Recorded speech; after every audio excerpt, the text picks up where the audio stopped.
Let's start with who Ted Budd is. Should I be on a couch right now? We're just getting started.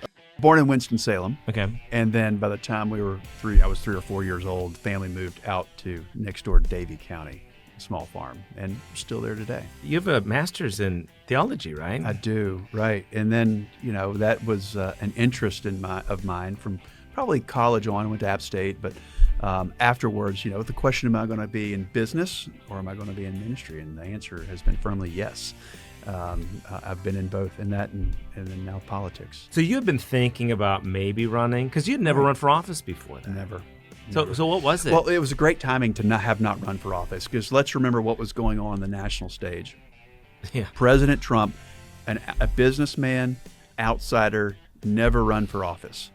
At a local stage, I was a businessman, local, outsider, had never run for office. And the missus was all good with running for Congress? Well, let's talk about that. She was, and we talked about it and prayed about it over dinner a few nights, and they were all in. And I remember my oldest saying, "Dad, I think it'd be cool. You should do it." And to really hear that from a son who was going to see less of his dad was very affirming. And you don't want to do this when it splits or causes resentment at home, because you really need that home to be behind you. And to this day, 9 years in, they still are. They're out of the house now. We're empty nesters, but, we love each other. I love Amy Kate, and we're in it together.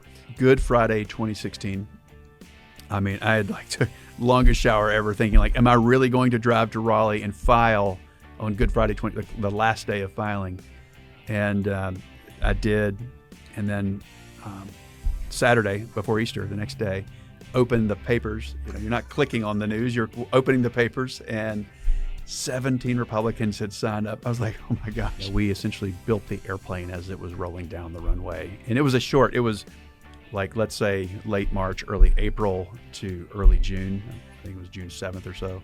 So we had a compressed timeline, which is awesome. I mean, I'm all about a drag race. So it was. And we ended up winning.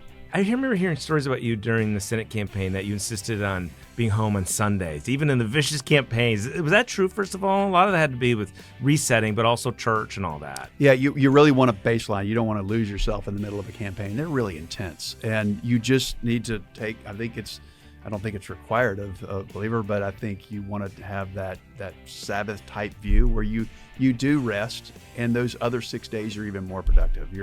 You're working even harder. You're not worn down to the bone. You're restored, rejuvenated, and I think that's part of God's creation design. I wonder if you get frustrated sometimes by Washington. Yeah, it's a frustrating job. It is. I get asked, you probably get asked, do you like your work? Do you like your job? Because you have a unique job in what you do. I have a unique job. But my response is, this is work worth doing. And I feel that way. You get good days, bad days, frustrating days where you have a great win. But at the same time, I look at it and say, this is work worth doing. If you're delivering services for a veteran, if you have kind of broken through the government bureaucracy to deliver the results for the folks back home, then that's a win.